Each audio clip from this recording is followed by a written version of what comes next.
என்ன பதில் கிழிச்சு விட்டாரு இவரு? சொல்லுங்க பார்க்கலாம். ஏங்க என்ன வெக்கக்கேடா இருக்குது. நீங்க ஒரு கேள்வின்னு கேட்குறீங்க. நான் சொல்றதை கேளுங்க. இவ்வளவு நடந்திருக்குல்ல, இதெல்லாம் என்ன சொல்றாரு? தனிப்பட்ட முறைன்னு சொல்றாரு. இதை வருஷம் முறை தானே சொல்லிட்டு இருக்காரு. இதை கேட்கறதுக்கு நாங்கள் அமர்ந்துட்டு இருக்கணுமா? இதை தடுத்து நிறுத்துறதுக்கு என்ன பதில் சொல்லு, அதை கேட்கலாம்.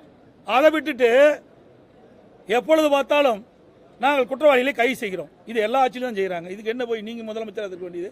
இதை எப்படி தடுக்கப்படுவது அதுதான் முக்கியம். அந்த கேள்விக்கு ஏதாவது பதில் சொல்றாரா? இல்லையே. நாங்கள் பயந்துக்கிட்டுலாம் வரலைங்க. எங்களை பேச அனுமதிக்காத காரணத்தினால் நாட்டில் நிலவுகின்ற பிரச்சனையை எடுத்து சொன்னா இந்த அரசாங்கம் காலி ஆயிரும். இந்த அரசாங்கம் இருக்காது, காணாமல் போய்விடும்.